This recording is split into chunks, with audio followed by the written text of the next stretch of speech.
Today is December 5th, 2014, and our speaker today is Katy Fike. Katy is a founding partner of Generator Ventures, which is an early-stage venture fund focused on aging and long-term care, and she's co-founder of Aging 2.0, a global innovation network and startup accelerator program. Now, that's kind of Silicon Valley language for those of you who are elsewhere. But what it really means is that Katy matches up good ideas with money.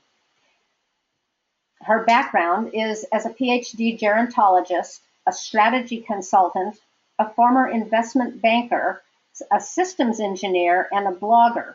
So she has the absolute ideal background for what she's doing now that she's going to tell you all about. Katy speaks internationally now. I had the good fortune to hear her at ASA last year. And actually, it was earlier this year. And she was just excellent. And I finally corralled Katy to do a webinar for us. So it's our swan song for the year.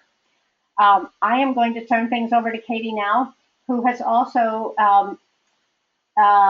decided to let you see her. I think you're going to be able to see her in a little box above her slides. So, Katy, if you can shrink those slides a little bit again, I think we're cutting off the bottom of them.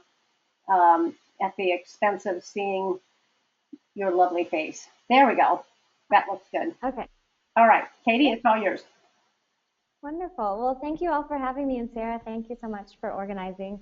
I'm delighted to be speaking with you all today. And as Sarah mentioned, I'll kind of be talking through, but she'll kind of stop me if there's any questions that are critical. Otherwise, we'll save it till the end. And so what Sarah asked me to talk about today is, how technology has the potential to change our lives for the better in the coming years.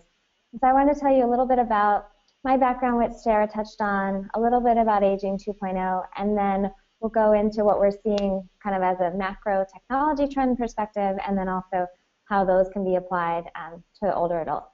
So with that, I'll go ahead and get us started. As Sarah mentioned, I kind of have a non-traditional background, but now one that I'm so grateful for in the way that I'm able to kind of pull from these different worlds. I studied engineering in undergrad, and then I went to New York and did investment banking and strategy work with Lehman Brothers in the early 2000s, and was actually working in the World Financial Center on the morning of September 11th.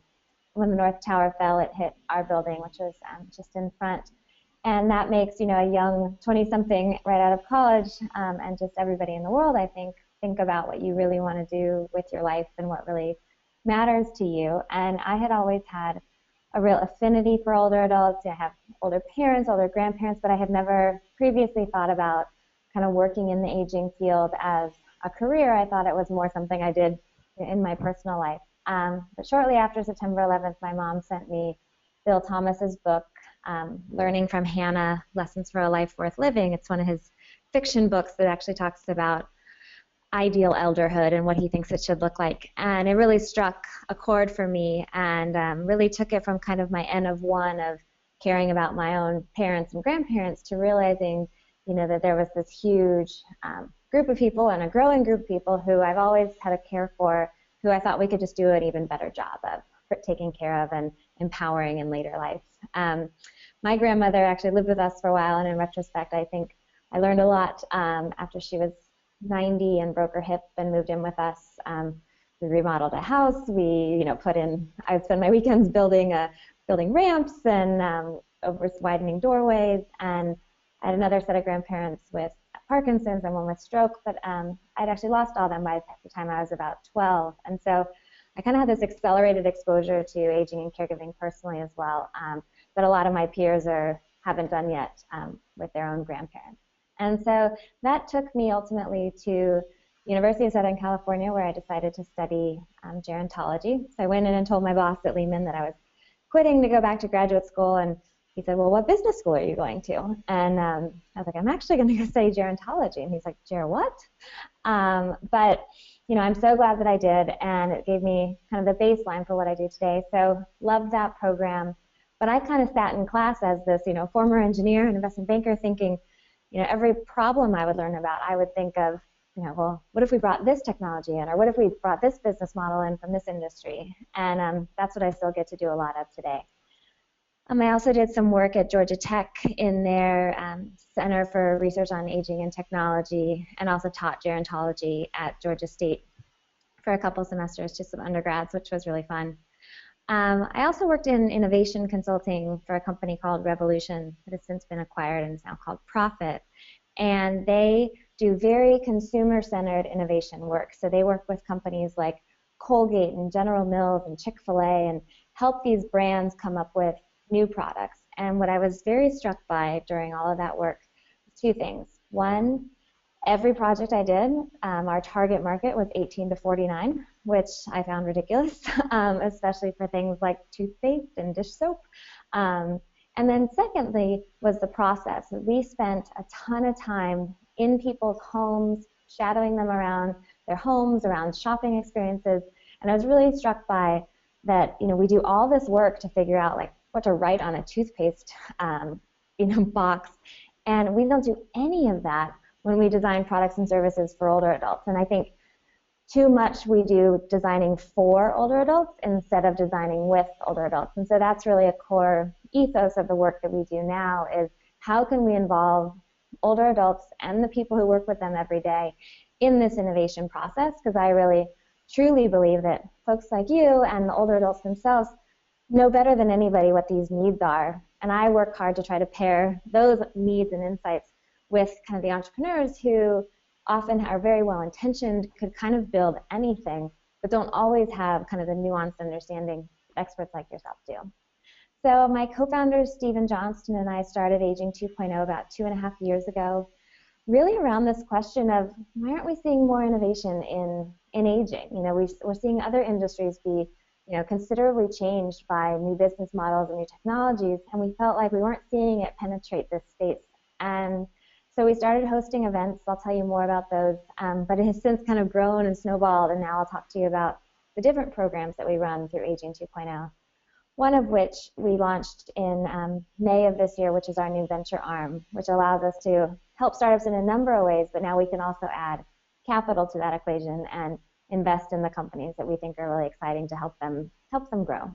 And then I'm also on the Family Caregiver Alliance board and the American Society on Aging board, which is all part of my efforts to, on one hand, really understand what we're learning on the front lines, and on the other hand, try to again be this bridge between when we do find products and services kind of in the technology and startup and innovation world, how on earth do we get them out into the world as quickly as possible?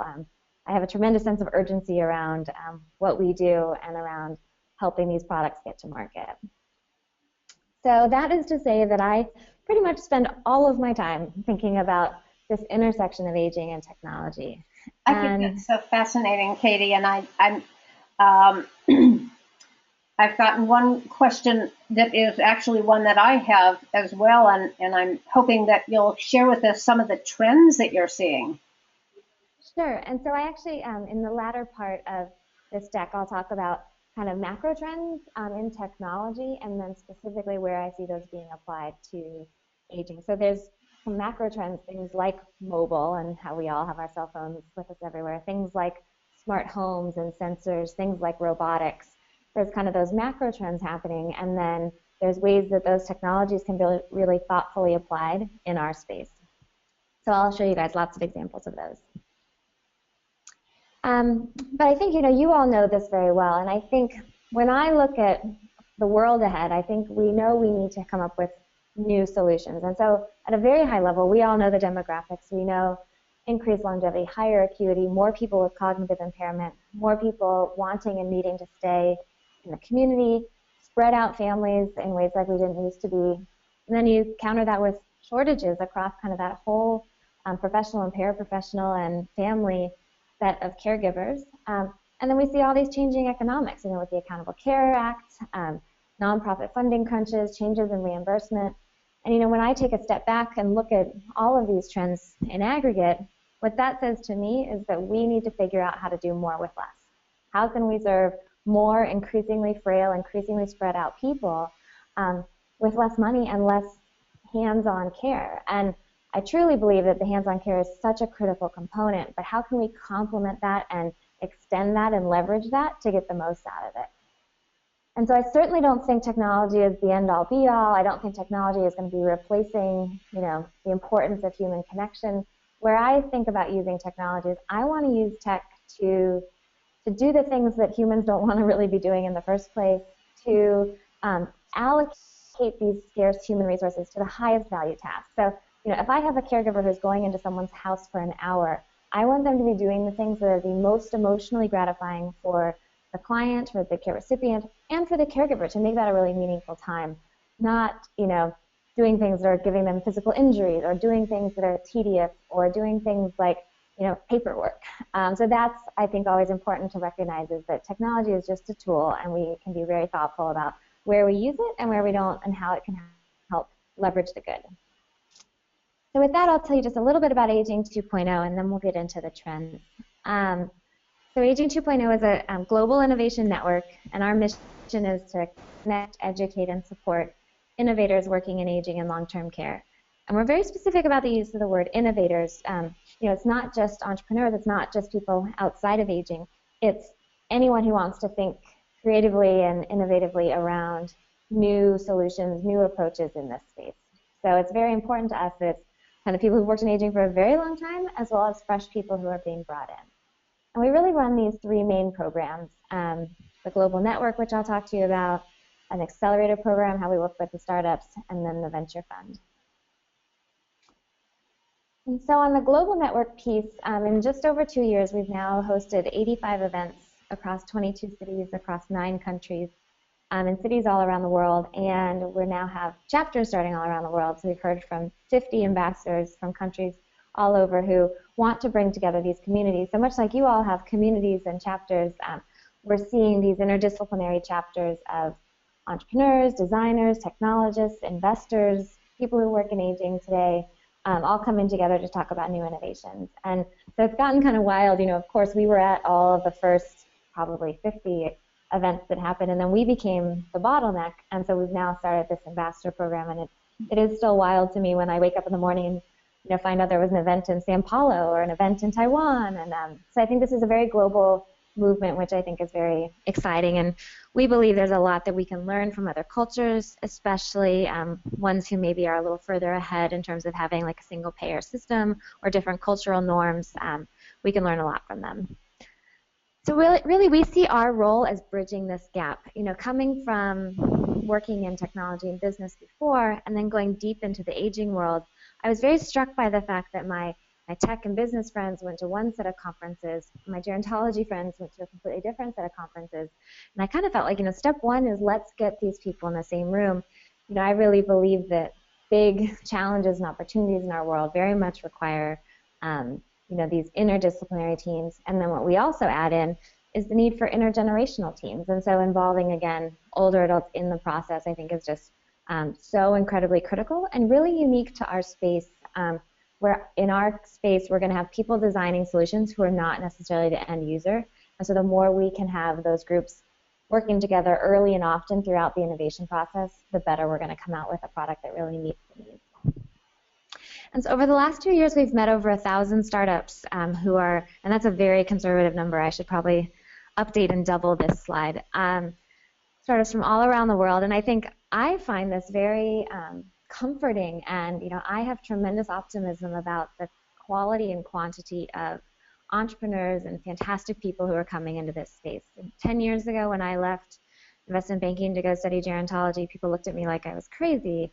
And now I go visit, Harvard Business School and Stanford Business School and MIT, and there are groups and groups of students who are graduating saying, I want to work in aging. I want to start a business that improves X, Y, Z. And I think it's really attracting neat entrepreneurs who see an opportunity in this space, I think, to do good and do well. Obviously, there's huge numbers that can bring in some people, but there's also these really meaty challenges. And, we often laugh here in the Silicon Valley that, you'll see some company get funded that, in my opinion, isn't working on something that the world really needs, like instant beer delivery or, and what we love about the entrepreneurs we work with is they're really working on things that, impact people's quality of life. So it's really a joy to work with them. Katy, we're taking a very... Can you tell us a little bit about the events, or the events where the startups come to talk about what they're doing and who goes to the events. Yeah, so the events kind of generally have a format of, we'll usually have one or two thought leader talks usually from kind of the aging side to start. So a lot of that is getting the entrepreneurial community a bit smarter about some issues around aging. And then we flip it and we have the entrepreneurs, usually anywhere between 4 to 10, pitch their companies. And so they will give a very short, couple of minute presentation about their company. And it's also a very collaborative group. So it's not pitching and then people, throwing darts and telling you what they don't like about your business, but really, getting this feedback from this interdisciplinary group. So they'll often, while pitching, say things like, we're really looking for a group of, family caregivers to do a focus group with, or, here's what we're having trouble with. If anybody has input on our user interface, we'd really appreciate that. So they happen kind of in a different cadence in different cities. We have about 15 chapters that are going now with at least quarterly events. And we have it all on our website, the events that we have. But they're usually in the evening, usually weeknight, and about 3 hours, usually the couple talks and then lots of breaks for networking. And are they open to the public? Could any of us go that wanted to? Absolutely, yeah. We charge usually between like $10 and $15 for an event, so they're very reasonable, and there's food. And we usually host them at one of two types of locations, either at an aging services provider. So we host some at assisted living communities. We've hosted them at senior centers. And I believe, the more 20-somethings and 30-somethings we have walking through the doors of assisted living, the better. And then vice versa, we also host them in kind of more tech hub type places. So, for example, we just did an event in DC at 1776, which is kind of their main tech startup hub. And so I also think it's good for people who work in aging to kind of come see. I work out of one, kind of the tech buzz. So we're all about kind of bridging these two worlds and getting them closer together. Thanks. So with the final thing I'd say on the group is, we're really taking this ecosystem approach. And I think, when you think about who works in aging, I think that sphere is getting much broader. And so in the upper left-hand corner, you'll see a lot of the brands you may know, some of the traditional, for-profit, assisted living, skilled nursing providers. But now we're seeing all sorts of people who are showing interest in aging. Google launching their Calico initiative, and Intel and Walgreens, more and more interest, as well as more venture capital. And then, of course, the research side. And we really think it takes all these people. We can't be working in silos any longer. So the Aging 2.0 is very much this interdisciplinary group. Katy, speaking of, I have a couple questions on the board. The question I think that's really germane to what you're talking about now is there a way for people on this call to get involved in their local area? Absolutely. So there's if you go to aging2.com/join, you can fill out a form and it'll tell us what region you're in, and then that'll put you on the newsletter and the sub-newsletters that go out about local events. You can also sign up for that also puts you on the newsletter, the broader newsletter that we have. You can also follow us on social media and on Twitter. We announce everything on Facebook and on Twitter as well. Thanks. And then if there isn't a chapter in your local area, you can email me, but we also have a link to sign up to be an ambassador, and that's usually a small group of people, so not a lot of responsibility falls on necessarily any one person, but you can help start a chapter in your local area. Great, thank you. And so we announced just a few weeks ago, actually, our partnership with Google for Entrepreneurs. They've become kind of a sponsor and partner of ours, which we're very excited about. They partner with organizations like ours and then others in other industries to help support innovation in areas that they want to see more innovation. And so through this, we're actually able to leverage their partner network of technology hubs all around the world. They just opened one in Pakistan. They have them like all across Europe, all across Asia, and so we can host events there. So we're going to be kind of overlaying our chapter model and to make sure we're doing events at their local events or local hubs. So it's been gaining nice momentum. I think the time is is now for people to be thinking about this, and so of course we're thrilled that people want to talk about this. These people got beheaded, unfortunately, somehow in this picture. But I did want to tell you that we, one of the things we're very passionate about as well is this is again as part of the bridging. And so we host an event with Age Tech West where we do this pitching for pilots. And what we found is that that was a really hard thing for entrepreneurs to get pilots with these existing providers, but yet such a critical, important piece along their path to really learn to put their products in the hands of older adults. And so we organized these pitching for pilot events. We just did our second one a few weeks ago at their conference, and it's really fun to watch kind of the rubber hitting the road. So in this case, we had 10 startups pitching, and we ended up with 44 providers saying, I want to pilot with them. We were able to match each of them up, and they spent the next 4 to 6 months doing pilots.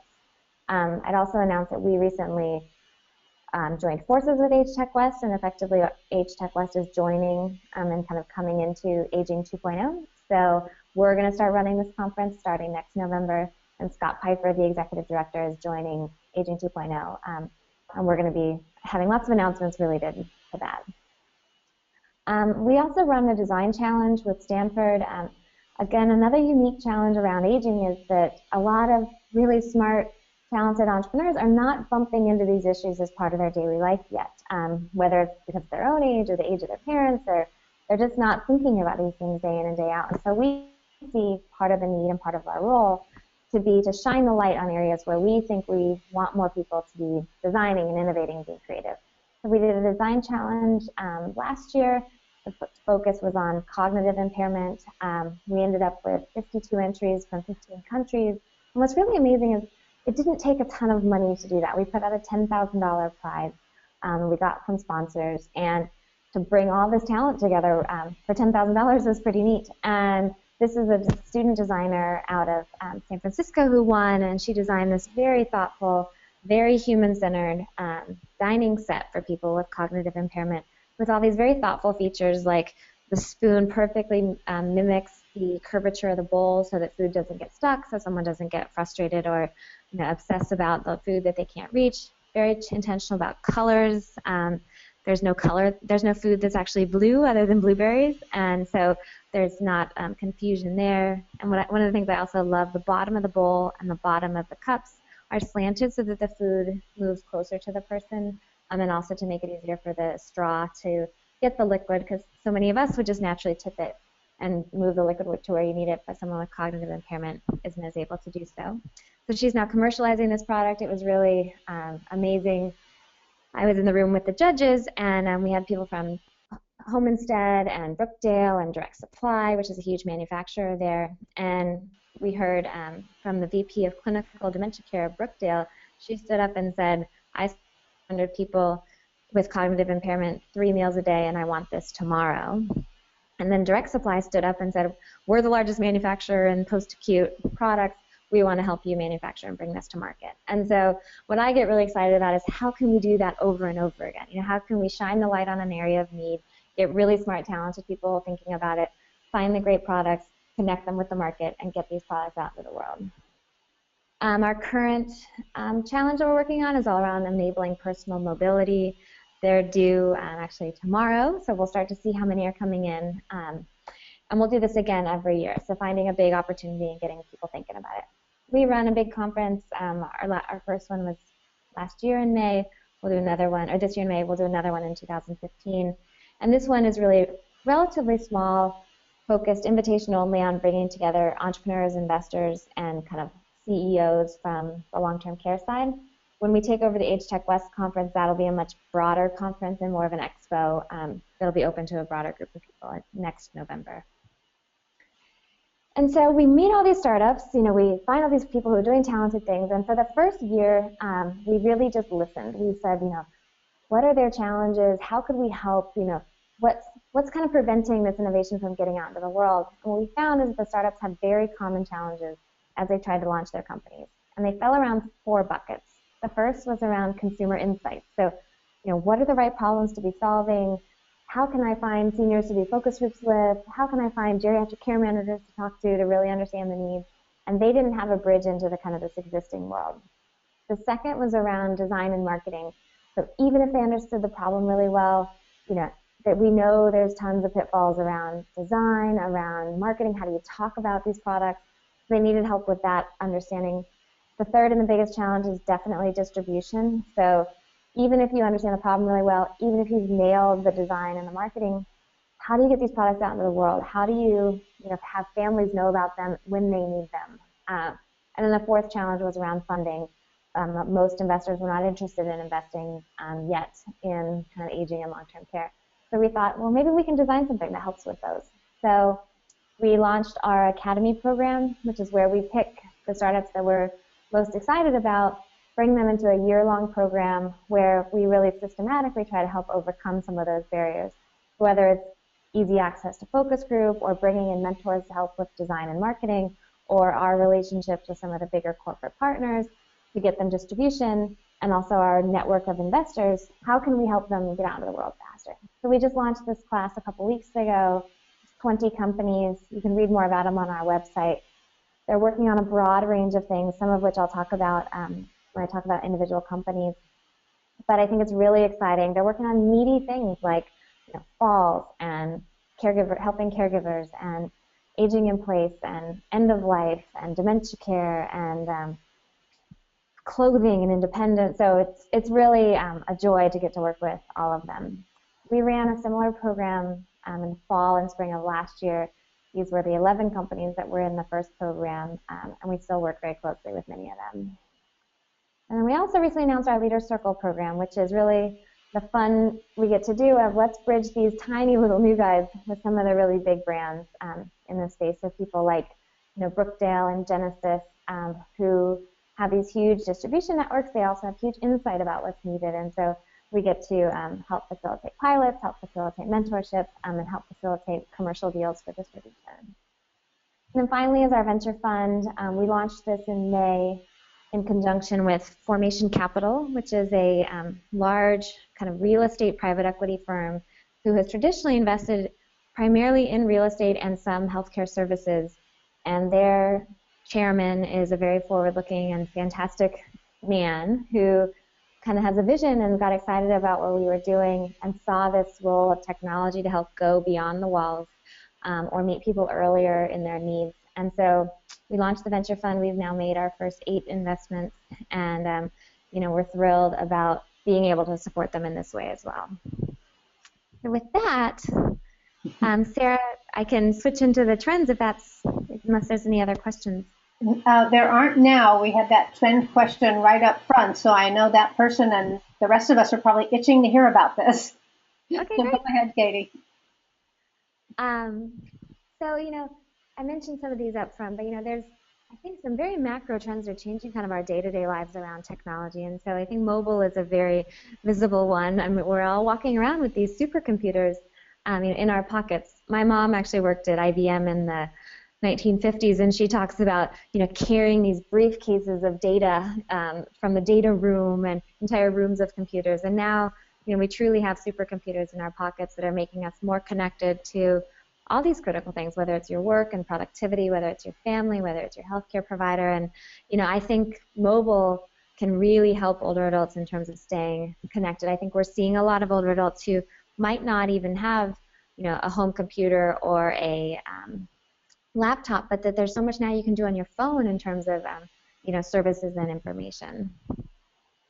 The second is this trend around wearables. I think I spoke at a wearables conference not too long ago, and I mentioned to them, I said, you know what, seniors were actually the first to do wearables. That the personal emergency response devices were really the first commercial wearable, and now everyone's just catching up to our industry. But I think wearables, there's a lot of, the initial lead users for wearables were, triathletes and, kind of very health-conscious people. But I think where these tools can actually be the most helpful is for people who are managing, chronic conditions, people who whose conditions are not quite so stable. How could we have more information about them? And ultimately, how can we use this data to not only to shift from being reactive to being proactive? And I think as we know, there's so many key issues that older adults face that if we could get out ahead of them in advance, we could not only improve quality of life, but also there's, of course, economic benefits to the healthcare system if we could get smarter about when and how we intervene. And so I think data, and particularly data captured through wearables, has really exciting implications for older adults. There's also all this talk about, smart homes and the Internet of Things, and so kind of, going from your phone being your supercomputer to really all these devices around us in our homes having intelligence, having sensors in them, things like the Nest thermostat that Google acquired, that your home could predict how warm or cold it needs to be, or that you can control it without having to get up. I often joke that so many of these technologies that we're seeing being designed right now, a lot of them I think are initially designed for kind of the lazy yuppie, but when in fact, the groups that they can really help the most, the not having to get up to change your thermostat, if you have mobility challenges, that's a real benefit more than just you don't feel like getting up.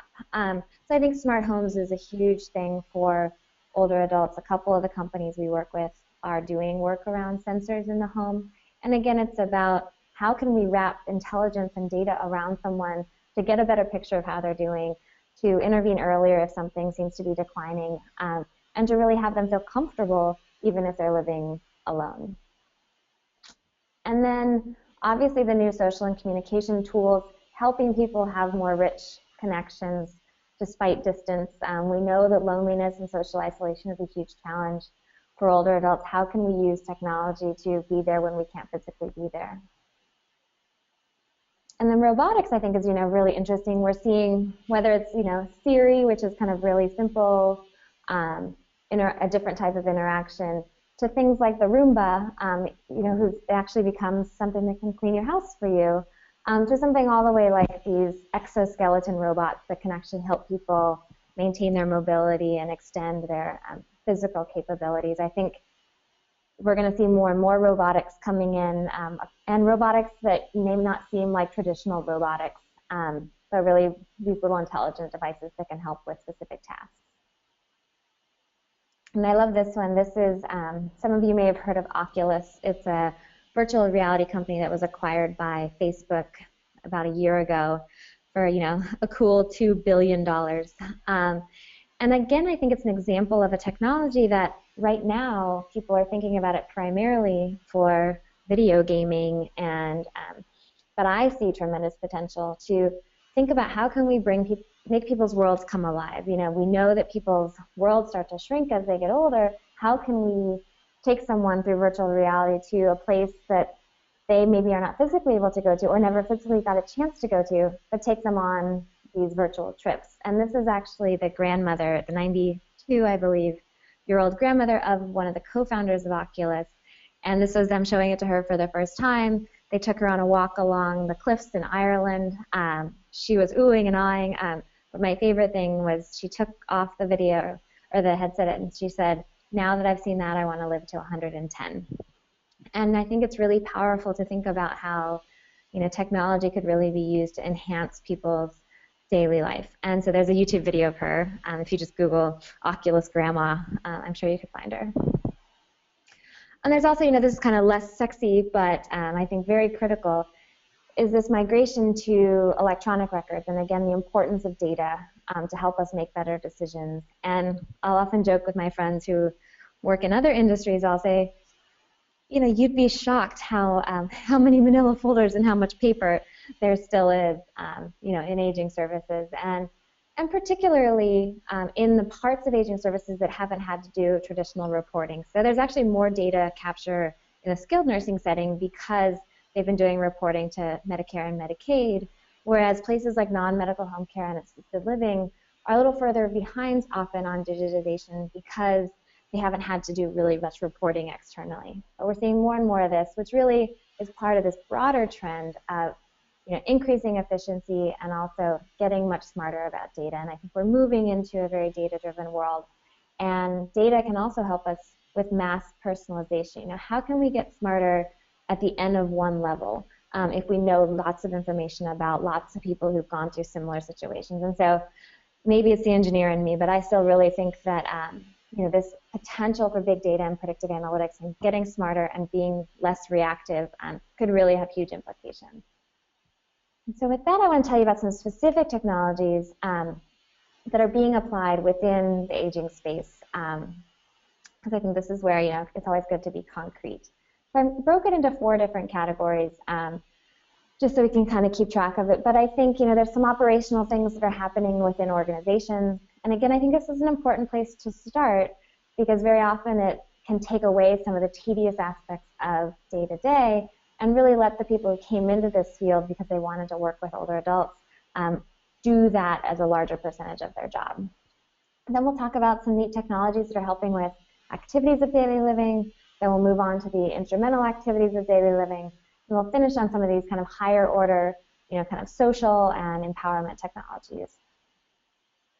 So on the operational side, this will be quick, but these are really two tools. As I mentioned, assisted living and non-medical home care didn't really have software platforms. And one of the things that's actually good about being kind of a late adopter as an industry is we can jump straight to these cloud-based platforms, which is actually much more cost-effective. So if you look at what's going on right now in the hospital settings, a lot of them made multi-million-dollar investments in these huge enterprise solutions that, they had to buy tons of hardware, they had to, hardwire things, and now by kind of waiting the long-term care space, we can go straight to the cloud, straight to wireless, which is much, much cheaper and much more lightweight to get companies up and running. So CareMerge is doing a care coordination platform.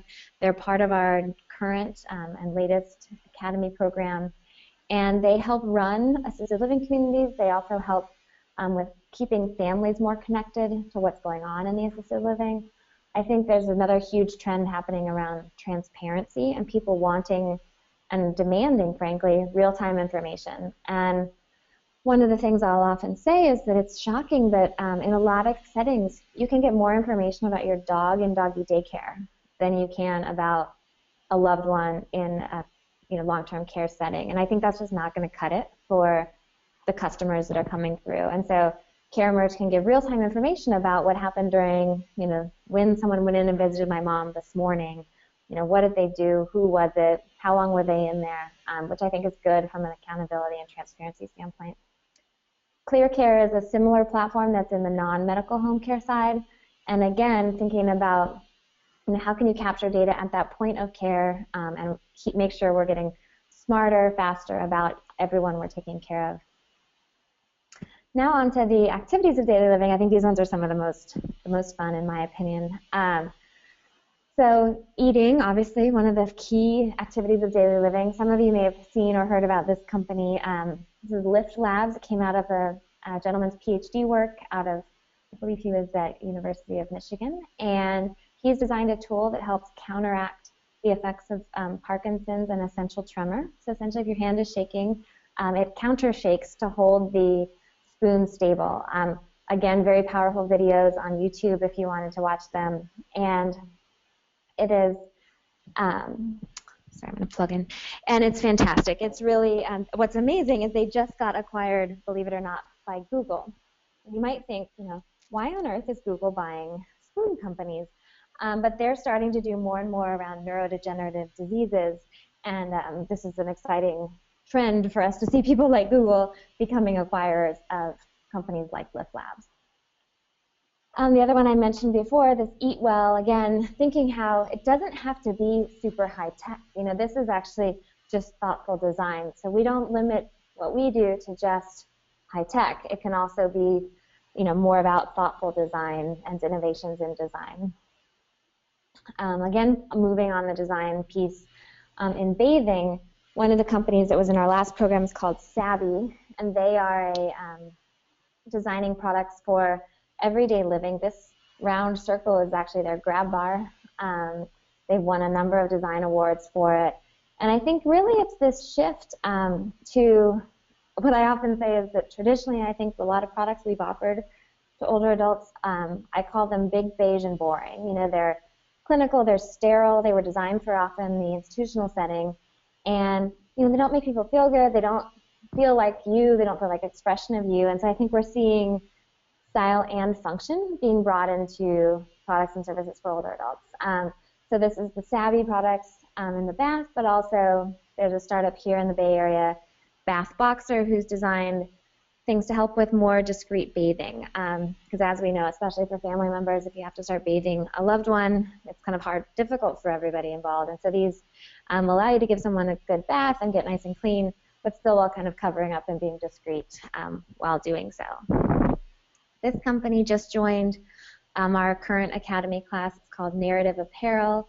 She was struck by, like many entrepreneurs, a personal experience of her own dad who started to have some mobility limitations, and it changed what he was able to wear and the help he needed in order to get dressed. And she really saw this take a toll on him kind of emotionally, and so she's designed these clothing lines. And she also saw, importantly, that it changed the way people treated him, and she hated to see that. And so she's now designed this whole line of clothing that not only allows people to dress themselves longer, but also feel more like themselves in terms of how they're presenting themselves to the world. So basic things like non-iron fabrics, they still look crisp. These pants are probably my favorite. These are men's pants, and right along the sides of each, you can actually zip down the sides so the whole front goes forward like a flap. And it can really be the difference of a man being able to go in a wheelchair, being able to take himself to the restroom by himself or not. And so these, like, again, are really just, I don't think designers had really carefully watched someone who has these challenges and designed a solution for them. And so she's just so much fun to work with. And she just didn't think that just because you start to have mobility challenges that you should have to wear, giant T-shirts and sweatpants. That you can still look and feel like, who you've been your whole life. This is another very cool one around toileting, and my family often makes fun of me because I get really excited about incontinence innovation. But this is a company out of New York. Another interesting thing about this one, and I think we see this a lot, is this product was initially designed for babies and was designed by about a 40-year-old man, and he designed this for the life he was living, which was as a dad of a young child, and he wanted more data about his baby. He knew there were all these things he was supposed to be keeping track of in terms of hydration and how much did the baby drink, and we were looking out for infection, and he thought, I can design something for this. And so he designed a smart diaper that can actually detect wetness, detect infection, and detect dehydration. And I, being the weird gerontologist that I am, as soon as I saw this company launched, I reached out to the CEO and I said, did you know there's tremendous implications for this in the aging and long-term care space? And he's like, oh, I hadn't really thought of that. And that's not uncommon, that you design for the world you know very often. And so he has now designed and created an adult brief version of this. And especially for people with cognitive impairment, as you all know, often don't articulate that they're having an infection, and so we're catching things much too late. And so again, we could get out ahead of that, use data to be proactive rather than reactive. And I see a world where, some of you may be familiar with Uber and these on-demand services. I could see a world where in the future, people living in the community could be wearing smart briefs. If they need to be changed, could send out a signal and someone could come to your house and just do that task, as opposed to right now home care being dispatched in 3-hour or 2-hour buckets. So I envision this world of sensors notifying, instead of Uber cars driving around, we could see caregivers driving around being called in for specific needs. The next level up around instrumental activities of daily living, we all know transportation is a huge issue for older adults. We've seen a lot of innovation in transportation with companies like Lyft and Uber. This was one of the companies in our last program. They really took the Uber model but tweaked it a bit to make it work for older adults. So they offer door-through-door transportation as opposed to pulling up just in front of your house. They will offer accompaniment into appointments. You can make an appointment without having a smartphone by just calling on a regular phone. And they take their drivers through a more rigorous training process, including helping them with someone getting in and out of a car. And they use specific types of cars to make that accessibility easier as well. And there's also things that are not overtly designed for older adults, but that I think can have tremendous help and implications.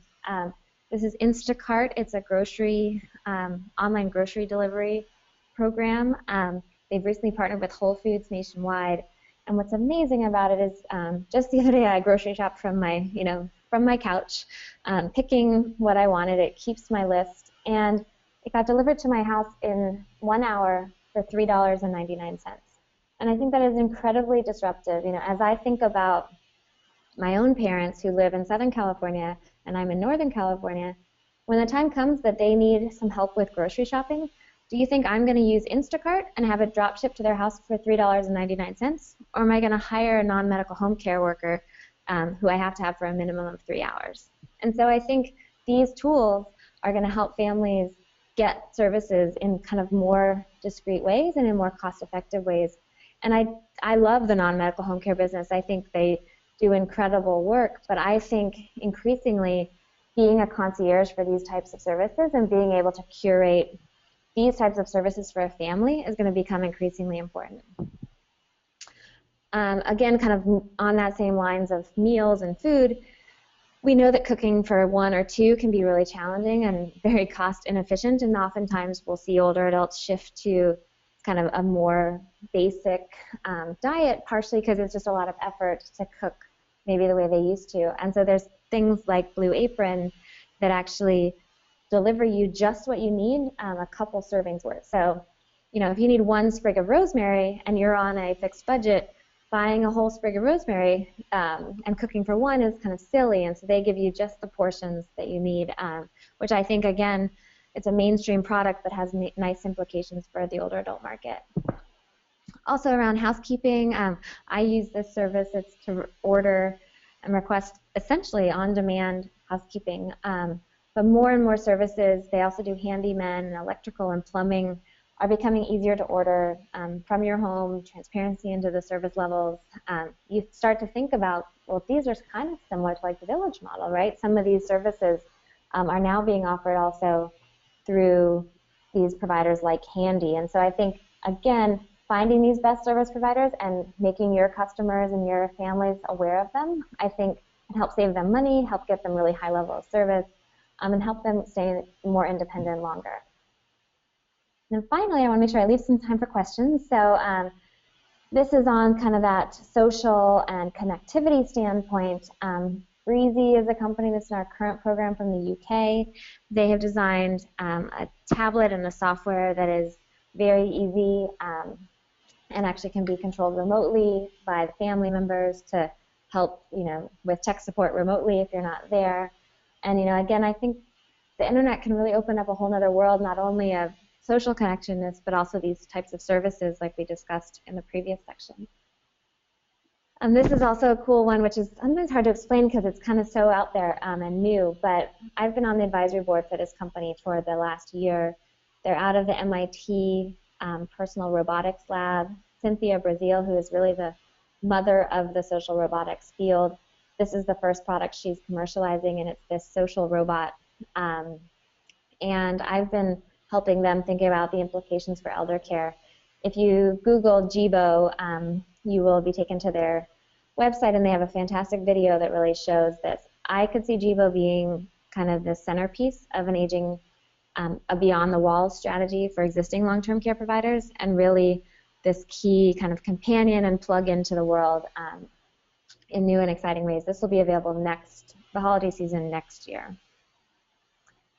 This is Jerry Joy. This is a really interesting one that's in our current cohort, another MIT entrepreneur. And this is a tablet that provides 24/7 remote monitoring and companionship. They use these avatars very intentionally.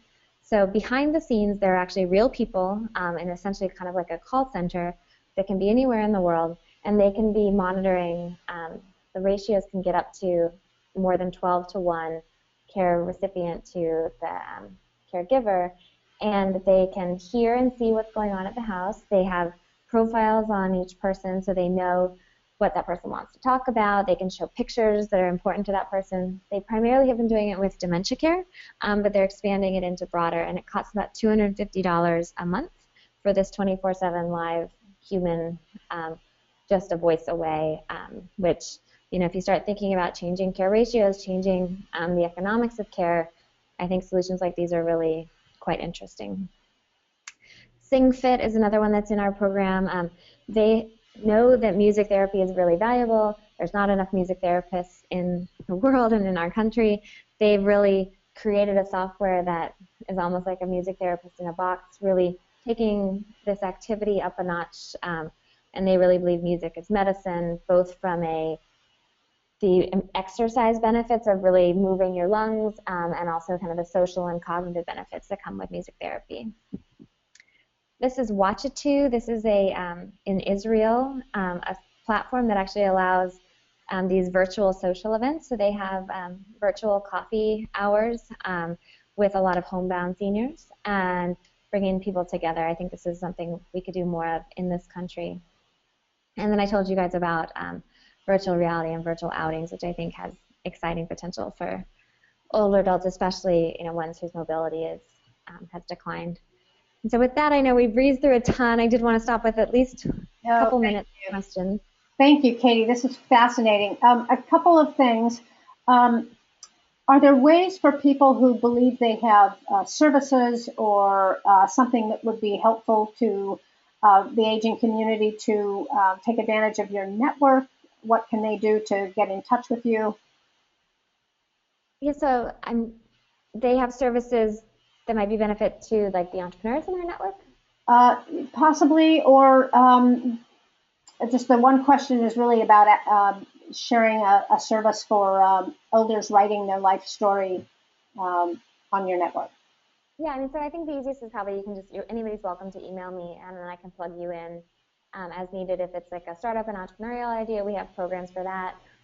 If it's more news to share, perhaps with the community more broadly, we do put outside information in our newsletter. So absolutely feel free to reach out and tell me about it. And if I can plug you in anywhere, I'd be happy to. Thanks. And the other question we have on the board is, do you envision some kind of one-stop shopping place to find these innovations? Is that part of your model? Yes, we've toyed with the idea, generally Aging 2.0 is kind of a B2B business, but more and more families and people are reaching out asking, what do you recommend for XYZ? So we may start having a bit of a curated list ourselves where we talk about, here's for these challenges or needs, here's, some companies that are working on them. I think there's other marketplaces that are starting to become available. I think things like Jibo is going to have a whole app marketplace or app store for Jibo type apps.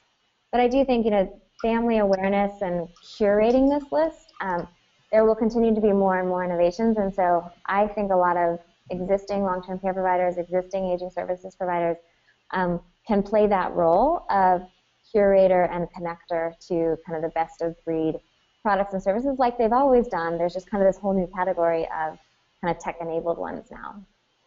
Katie, thank you again, and we're really at the end of our hour now. So this was a tremendously educational presentation. I think it was, in many cases, just jaw-dropping. For those of you online, you will find an audio recording of today's webinar if you are an LPN member at the lifeplanningnetwork.org website. And I'd like to take just a moment to briefly introduce Kendall Dudley. Kendall's going to be taking over for me in 2015. He will be the incoming program chair.